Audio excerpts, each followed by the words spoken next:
Friends already you have seen classification of hydrocarbon. त्यामध्ये आपण saturated हायड्रोकार्बनला alkane असं म्हटलं जातं. आपण आता स्टार्ट करतोय अल्केनचा स्टडी. अल्केनच्या स्टडीमध्ये काय घ्यायचंय आपल्याला की what are alkanes, that first 10 members of alkane series, त्याची नावं आपल्याला पाठ करायचे. त्याचं खूप महत्व आहे. ऑर्गॅनिक केमिस्ट्री 12वीला सुद्धा आपल्याला ऑर्गॅनिकचे 7 टॉपिक असतात आणि इथं 11वीला सुद्धा एक 5 टॉपिक आहे. हायड्रोकार्बनचे 4 पकडलेत तर त्या पद्धतीने याचं बेसिक म्हणाल तर हे अल्केन आहे, त्याला रिलेटेड आहे. आता अल्केनच्या स्टडीमध्ये definition, first 10 member, then classification, electronic structure, types of carbon atom, geometry of methane molecule वगैरे प्रकार आहे. अल्काइल ग्रुप आहे, मेथड्स ऑफ प्रिपरेशन, रिएक्शन्स हा प्रकार पाहायचा आहे. वन बाय वन स्लो जाऊयात, अगदी स्लो ना. तर अल्केन म्हणजे काय, व्हॉट आर अल्केन्स हिअर बघा. Our alkanes are given by the general formula CnH2n+2. C म्हणजे carbon, H hydrogen, CnH2n+2 where n equal 1 2 3 et cetera. आपण एक्झाम्पल मी तुमच्या अल्केनच्या पुढे ठेवतो आणि मग आपण डिफाईन करूया. समोर असल्याशिवाय काही बोलायचं नाही. आपलं ठरलंय हवेत बोलायचं नाही. काय करायचं आता, n ची हा फॉर्म्युला आहे Cn कार्बनची संख्या n, हायड्रोजन 2n+2. आता n ची व्हॅल्यू आपण 1 पुटअप करूया. n ची व्हॅल्यू पुटअप केली इथं 1 तर काय होईल CH4. R you agree? CH4 here कशावरून हे बघ, n ची व्हॅल्यू पुटअप केली, नाही लिहिलं म्हणजे 1 असतं. n ची व्हॅल्यू 1 पुटअप केली, 2 × 1 2, 2 + 2 इज 4. Now that part. आता हे कंपाऊंड जे आहे याचं या ठिकाणी स्ट्रक्चर काढायचं. हा झाला मॉलिक्युलर फॉर्म्युला. म्हणजे याचा अर्थ काय, या कंपाऊंडच्या एका मॉलिक्युल मध्ये कार्बनचा 1 ऍटम आणि हायड्रोजनचे 4 ऍटम आहे. Correct clear? मग आता त्याचं स्ट्रक्चर कसं असतं? स्ट्रक्चर म्हणजे काय असतं? स्ट्रक्चर म्हणजे कोण कुणाला कसं जॉईन झाले हे सांगणं. पण हे सांगताना तुम्हाला जे बॉन्ड ते एकमेकाला जॉईन होतात, एका मॉलिक्युल मध्ये ऍटम एकमेकाला बॉन्ड जॉईन होतात. मग बॉन्ड जॉईन होताना मग एखादा ऍटम किती बॉन्ड तयार करतो त्याला व्हॅलन्सी म्हणायचं. तुम्हाला 9th स्टँडर्ड मध्ये व्हॅलन्सी डेफिनेशन होती की नाही मला सांगा. व्हॅलन्सी एक डेफिनेटिव्ह व्हॅलन्सी काय होती डेफिनेशन 9th स्टँडर्ड मध्ये? Number of electrons either given or taken to complete the outer orbit is called as valency. बरोबर का? अशी डेफिनेशन तुम्ही ऐकली होती.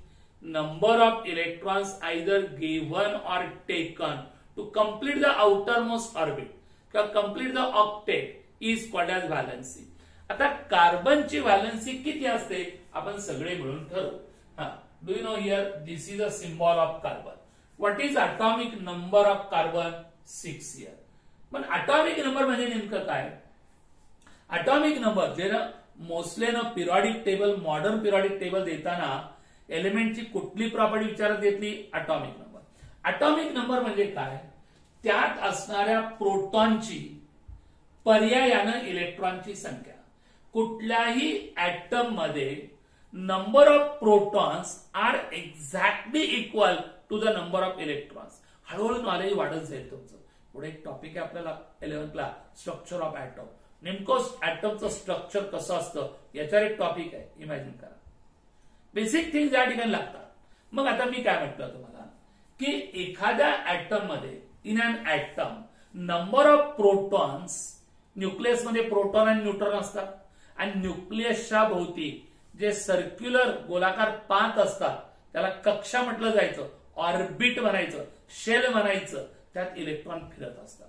मग कुठल्याही ऍटम मध्ये number of protons are exactly equal to the number of electrons and is exactly equal to the atomic number.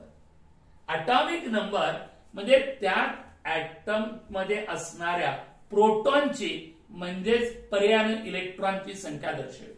जेवढा अटॉमिक नंबर तेवढे प्रोटॉन्स तेवढेच इलेक्ट्रॉन असतात. करेक्ट? मग आता 6 अटॉमिक नंबर. मग आता अटॉमिक नंबर 6 म्हणजे इलेक्ट्रॉन्स 6 त्याच्यात आले. मग इलेक्ट्रॉन तुम्हाला माहितीये न्यूक्लियस असतं. Nucleus is positively charge. Nucleus मध्ये प्रोटॉन न्यूट्रॉन असतात आणि बाजूला असे शेल असतात KLMN. बरोबर ना? तर आता हे न्यूक्लियस आहे, केंद्र. ह्या ऑर्बिट याला ऍड करा, ऑर्बिट बना, शेल बना, मराठी याला कक्षा म्हणायचं. मग हे इलेक्ट्रॉन यात फिरत असतात. पण इलेक्ट्रॉन फिरताना सुद्धा काही रूल आहेत की नाही? सगळेच काही एकत्र फिरतात का? नाही. पहिल्या कक्षेमध्ये मॅक्झिमम 2 इलेक्ट्रॉन बसू शकतात, दुसऱ्यामध्ये 8, तिसऱ्यामध्ये 18. ऐकलंय तुम्ही 2n² रूल होता हायस्कूल लेवलला? तुम्हाला नसेल, आता ऐकलं नसेल, कोरोनामुळे किती तुमचं झालंय याचा विचार सोडून द्यायचा, आता ऐकायचं. बरोबर?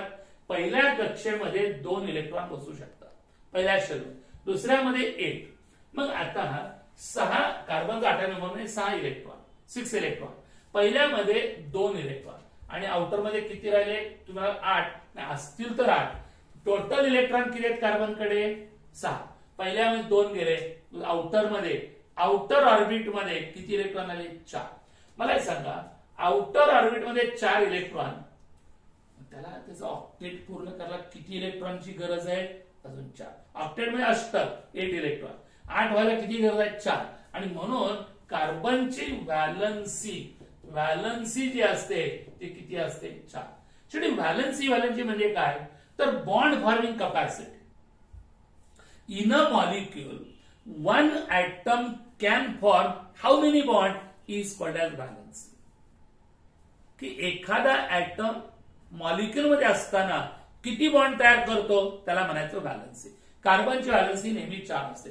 कधी बघा तुम्ही आता कार्बन डायऑक्साइड ऐकलंय नाही तुम्ही हायस्कूलला?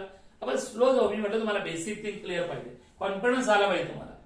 केमिस्ट्री वाटलं पाहिजे काय चिल्लर आहे केमिस्ट्री, पण सगळ्या बेसिक थिंग घेतल्यावर ना. आता कार्बन डायऑक्साइडचा फॉर्म्युला CO2, करेक्ट? आता वाटतं का तुम्हाला मग याचं स्ट्रक्चर कसं असेल का? म्हणणार का असेल असं काय त्यात एवढं झालं? CO2. चुकलं. कार्बनची व्हॅलन्सी 4 असते, म्हणजे कार्बन स्ट्रक्चर मध्ये 4 बॉन्ड तयार करतं. त्या CO2चं स्ट्रक्चर असतं here oxygen double bond C double bond O. हे करेक्ट स्ट्रक्चर आहे. बघा कार्बनच्या बाजूला 4 बॉन्ड आहेत का? इकडे 2 डबल बॉन्ड, इकडे 4 बॉन्ड झाले की नाही? याला या ठिकाणी व्हॅलन्स 4. तुला ऑक्सिजन असं का दाखवलं? ऑक्सिजनची व्हॅलन्सी 2 असते का? हा तुमचा oxygen. 8 is atomic number. Is it 2, 6 is a distribution of electron. पहिल्या ऑर्बिटमध्ये पहिल्या शेलमध्ये 2 इलेक्ट्रॉन, दुसऱ्यामध्ये मॅक्झिमम 8 बसतात, टोटल 8 इलेक्ट्रॉन. 2 गेले पहिल्या शेलमध्ये, आउटर ऑर्बिट गेले 6 इलेक्ट्रॉन. ऑक्टेट पूर्ण करायला किती इलेक्ट्रॉनची गरज आहे? त्याला 2. आणि म्हणून ऑक्सिजनची व्हॅलन्सी 2 असते. म्हणजे ऑक्सिजन 2 बॉन्ड तयार करतो. कधी बघा, कधीही तुम्ही बघा, असं नसतं कधी कधी ऑक्सिजनची व्हॅलन्सी 3 असते, हे असलं नसतं. कधी फिक्स असते, परमनंट आहे ते. डी ब्लॉक असं transition metal show the variable valence. हे बाकीचे नाही त्या ठिकाणी. त्याची ऑक्सिजन नेहमी 2 बॉन्ड तयार. तुमच्या माहितीला उदाहरण देऊ. वॉटर ऐकलंय की नाही तुम्ही? H2O. आता H2O स्ट्रक्चर हे असंच असतं. तुमच्या छानपैकी डोक्यात आलं दाखव असं चेन काढल्यासारखं. चुकलं हो, हे असं नसतं, हे असं असतं. का? ऑक्सिजन किती बॉन्ड तयार केले? इकडे 1, इकडे 1, 2 बॉन्ड झाले की नाही? मग त्याची व्हॅल्यू 2. तुम्हाला हायड्रोजन एकच का करतं? हो, नेहमीच हायड्रोजन एकच बॉन्ड तयार करतं. उघड आहे. हायड्रोजनचा तुमचा अटॉमिक नंबर 1 इलेक्ट्रॉन. मग तुम्हाला 1 इलेक्ट्रॉन आहे म्हणजे 7 इलेक्ट्रॉन कमी पडतात? नाही. पहिला शेल आहे, पहिलं ऑर्बिट, पहिल्यामध्ये डुप्लेट असतं की नाही? मराठी त्याला द्विक म्हटलं जायचं. मग first orbit maximum can accommodate 2 electron. मग 2 होण्यासाठी किती कमी पडतात? 1 कमी पडतो. पण hydrogen always upon the I can say 1 bond. Hydrogen नेहमी 1 बॉन्ड तयार. कार्बनची व्हॅलन्सी 4, ऑक्सिजनची 2, हायड्रोजनची 1. मग सांगणार का मला तुम्ही नायट्रोजनची व्हॅलन्सी किती असते? हे नायट्रोजन सिम्बॉल आहे. सांगा बरं अटॉमिक नंबर नायट्रोजनचा किती? हे पहिले 20 एलिमेंटचा पाठ करा बरं. पिरियडिक टेबल पहिले 20 एलिमेंट तरी पाठ करा. बरं वाटतंय असा जरा मोस्टलीने एवढं वर्क केलं मेंटली, ठीक आहे फेल गेला, पण आपल्याला त्याला जरा बरं वाटेल, त्याच्या आत्म्याला शांती लागेल तुम्ही पाठ केलं म्हणजे. काय या ठिकाणी 7. मग डिस्ट्रीब्युशन कसं येईल? 2, 5. बरोबर. 7 8 नंबर म्हणजे 7 इलेक्ट्रॉन. 7 इलेक्ट्रॉन पहिल्यामध्ये 2 गेले, 5 आउटर ऑर्बिटला. मग 5 जर आउटर ऑर्बिटला, मग किती electron are needed to complete the outer orbit? बाह्यतम कक्षा पूर्ण करण्यासाठी how many electrons is need? 3 electrons. आणि म्हणून नायट्रोजन व्हॅलन्सी 3. म्हणून तर नायट्रोजनचं एखादं कंपाऊंड तुम्हाला माहिती आहे का? अमोनियाचा फॉर्म्युला NH3 असतो का म्हणणार का? कधी कधी अमोनियाचा फॉर्म्युला NH4 असतो. नाही, NH3. नायट्रोजन, हायड्रोजन स्ट्रक्चर कसं असतं?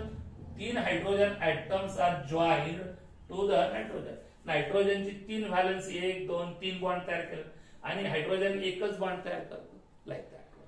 हे डोक्यात घ्या या पद्धतीने. आता जो बेसिक सगळ्या गोष्टी आहेत, सुरुवात आहे ना, पण इंटरेस्टिंग आहे केमिस्ट्री. आता याच्यामध्ये काय झालं? कार्बनची व्हॅलन्सी 4 असते, म्हणजे carbon always form the 4 bonds, मान्य आहे, आणि hydrogen form the only 1 bond, valency is 1. मग आता एवढं नॉलेज असताना आपण असं म्हणू का? मी पटतंय का तुम्हाला? CH4 चं स्ट्रक्चर हे असं असतं. बघा, काय तुम्हाला ऑब्जेक्शन द्यायला स्कोप आहे का? Carbon is surrounded by that one is a 4 bonds. का म्हणणार का? कारण 4 बॉन्ड दाखवायचे का? मग दाखवा की असं 1 2 3 4 आणि बाकीचं काय? बाकी काय? 3 हायड्रोजन इकडे दाखवा. अरे इकडे असं जर तुम्ही दाखवलं तर त्या कार्बनची ठीक आहे व्हॅलन्सी 4 झाली, तर हायड्रोजनचं कल्याण के. हायड्रोजन बॉन्ड किती तयार करतं? एकच. किती झाले बॉन्ड? 4 जर बॉन्ड दाखवले हायड्रोजनला तर that will be new discovery in chemistry in 2021 ची. यामध्ये म्हणून येणार आहे. म्हणून आता हे स्ट्रक्चर आहे, याचं नाव आहे मिथेन. याला मिथेन असं म्हणतात. नाव का म्हणायचं नाही? नाव दिलंय, दुनियेनं दिलंय. तुमचं नाव तुम्हाला आईवडिलांनी दिलं, काय दिलं? काय नाही, त्या दोघांचा इंटरेस्ट. तुम्हाला तर त्यावेळी विचारलेलं नसतं. नावाला काय आधार आहे का मला सांग? Just for identification name is given. पण मिथेन सगळ्या वर्ल्ड मध्ये याला मिथेन म्हणतात. आपण वेगळं म्हणून चालणार नाही. ना जाऊयात आपण सेकंड मेंबरकडे. n equal to 2. हिअर आता n equal to 2 इथं सबस्टिट्यूट करू आपण. ठेवलं का? C2 is it H6 here? C2 H6 actually 2 into 2 4 plus 2 6. आता स्ट्रक्चर कसं येईल तुम्ही अंदाज म्हणा. स्ट्रक्चर काढायचं म्हणजे प्रत्येक एलिमेंटची व्हॅलन्सी करेक्टली फुलफिल करायची. करेक्ट. कार्बन किती बॉन्ड तयार करतं? 4च करतं. असं कधी कधी हे असं सोयीनुसार वागत नाही. हा, कार्बन हे बघा, कार्बन सिंगल बॉन्ड कार्बन, हे कार्बन कार्बन बॉन्डिंग असतं. कारण ऐकलंय तुम्ही, carbon show the catenation property. हो, self bonding tendency is called as catenation. Carbon carbon 6 hydrogen आहेत. कसे दाखवायचे बघा बरं. मी जर असे दाखवले तर तुम्हाला पटतंय का? जे काही दाखवलंय ते अगदी करेक्ट दाखवलंय ना? बघा, तुम्हाला पटतं. आम्ही कसं ओळखायचं? उघड आहे. Carbon must form 4 bond. 1 2 3 4. हा कार्बन 1 2 3 4. हायड्रोजन एकच bond. Totally 6 hydrogen 2 carbon. Correct. Here त्याला शॉर्ट मध्ये असंही लिहितात. प्रत्येक वेळेस स्ट्रक्चर काढणं शक्य नसतं. CH3 सिंगल बॉन्ड से. पण याचा अर्थ असा नव्हे की कार्बन आहे आणि असं 1 2 3 आणि मग CH काढायला सांगितलं तुम्हाला. अशक्य आहे काही? तर कुठं आहे? सगळं नवीनच दिसायला लागलं की कार्बन सॅटिस्फाय झाली का? नाही. इथं हायड्रोजन वर एक असतो, इकडे एक असतो, इकडे लाईक दिस वन. हे शॉर्ट मध्ये लिहायची पद्धत आहे. लाईक दिस वन. याचं नाव आहे इथेन. नाव आपण जाऊया तिसऱ्या मेंबरकडे. n equal to 3. Is it a C3H8? n equal to 3 किंमत ठेवली आपण. C3 3 ठेवली. 3 into 2 6 6 plus 2 8. करेक्ट. हिअर मग आता त्याचं स्ट्रक्चर काढायचं. कसंही काढून चालणार नाही. हा, व्हॅलन्सी प्रत्येक सॅटिस्फाय झाली पाहिजे. 1 2 3 कार्बन कार्बन सिंगल बॉन्ड. हो, डबल बॉन्ड द्यायचं ना? सॅच्युरेटेड आहे. हा, सांगा काय होईल? H H H. सांगा बरं मला, या कार्बन वरती किती हायड्रोजन ऍटम असावेत? पुन्हा आम्ही कसं ओळखायचं?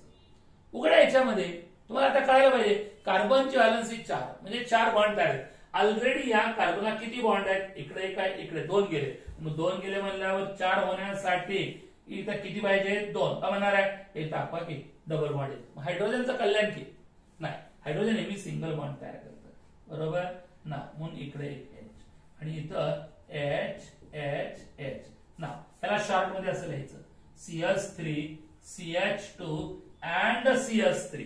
करेक्ट. हे शॉर्ट. हे बघा, CH3 CH2 नाव CH. हे CH वर एक खाली एक असं असतं. हे या ठिकाणी या कंपाऊंडचं नाव आहे propane. Here it is a propane two this compound. या पद्धतीने आहे आपल्याला 10 कंपाऊंड, पहिले 10 कंपाऊंड हे नावं पाठ करायचे. आता आपण इथं जर एवढं कराल की नाही, मिथेन, इथेन, प्रोपेन. एक कार्बनचं अल्केन मिथेन, 2 कार्बन ऍटमचं इथेन, 3 कार्बनचं प्रोपेन, असंच पुढे butane, pentane, hexane, heptane, octane, nonane, decane वगैरे प्रकार येतो. लाईक दॅट आहे. थोडं थोडंच घेत जाऊ. सुरुवात आहे, तुम्हाला कॉन्फिडन्स यावा. रिपीटेडली वाचा, चॅलेंज म्हणून स्वीकारा. केमिस्ट्री चिल्लर वाटायला सुरुवात होईल.